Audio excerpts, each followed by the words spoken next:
Il a tout gagné, ou presque. C'est une année de rêve, une année que je n'aurais jamais imaginé pouvoir vivre.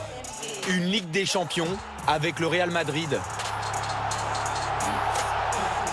C'est le joueur le plus important de l'histoire du Real Madrid. Et surtout, son Graal, l'Euro, avec le Portugal. Cristiano a joué un rôle fondamental dans notre succès à l'Euro. Retour sur l'année parfaite de Cristiano Ronaldo.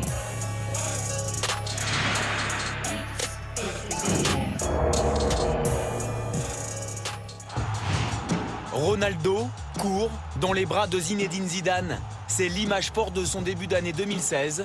Le Portugais vient de libérer le Real face à la Roma pour le premier match de son nouvel entraîneur en Ligue des Champions. Entre les deux hommes, des liens forts, du respect et de la confiance. Moi je suis de toute façon en admiration devant lui. Il est jamais content de ce qu'il fait, il veut toujours plus et ça se voit à l'entraînement. Toujours plus, comme en quart de finale, où il élimine à lui seul Wolfsburg. Un match gravé dans la mémoire des socios.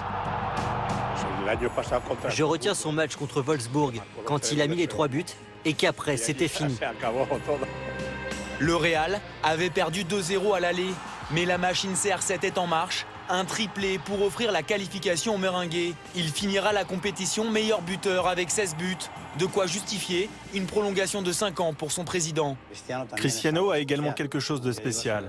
Comme je le dis souvent, c'est l'héritier d'Alfredo Di Stefano. Il est arrivé en 2009 et il l'a démontré chaque année. Ces 6 dernières saisons, il a marqué plus de 50 buts par an et plus de 60 lors des 2 dernières années. Ces statistiques sont indécentes. Sa saison en club se termine en apothéose. Au terme d'une finale suffocante contre le rival l'Atlético Madrid, Cristiano Ronaldo offre la 11e Ligue des Champions de l'histoire du Real. Sa 3e personnelle. Pas de doute pour son capitaine que nous avons interrogé cette semaine. Le meilleur joueur de l'année, c'est bien lui.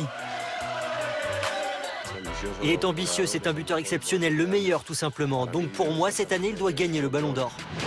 Même si dans l'autre club de Madrid, Antoine Griezmann, à notre micro mardi soir, espère encore, sans se faire trop d'illusions. Question qui te concerne sur le Ballon d'Or. Qui est ton favori? Moi. Je suis très heureux de la saison que j'ai réalisée. Remporter la Ligue des Champions pour le Real Madrid, remporter l'Euro avec le Portugal, re-signer 5 ans de plus ici. Qu'est-ce que je peux dire de plus? Son chef-d'œuvre, l'aboutissement d'une carrière, sa victoire avec son pays, le Portugal, lors de l'Euro en France, malgré une finale gâchée par une blessure. Le sélectionneur Fernando Santos nous a reçus lundi. Pour Téléfoot, il revient sur le rôle majeur de son capitaine, si ému lors de son discours d'après-match. Era o título que me faltava na minha carreira, graças a vocês. Jogadores, Gustavo Couto, treinador outra vez, com a fé, com o Mister teve. A mim, marcou-me, vou ser sincero. C'était un discours naturel qui sort du cœur, qui vient des tripes. Un moment à part où le joueur a décidé de sortir tout ce qu'il avait au fond de lui. C'était un discours qui m'a marqué, que je n'oublierai pas. Des performances de haute volée sur le terrain, un doublé dont une talonnade contre la Hongrie en poule pour égaliser et qualifier les siens, une tête stratosphérique contre le Pays de Galles en demi-finale.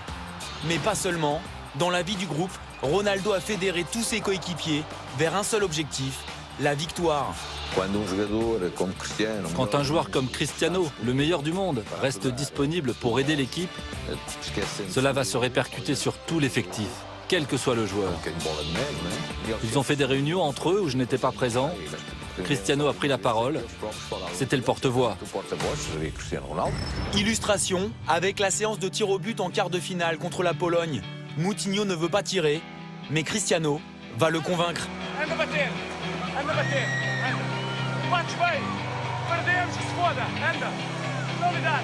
Le capitaine a vu juste. Le monégasque ne tremble pas. L'aventure se termine par un triomphe contre la France en finale avec un but d'Eder. Un 4e Ballon d'Or lui semble promis. Ça ne dépend pas de moi. Je ne suis pas obsédé par le Ballon d'Or. Les choses viennent naturellement. Je ne dirais pas que ce n'est pas important, bien sûr que ça l'est. Réponse soir, le lauréat semble tout trouver.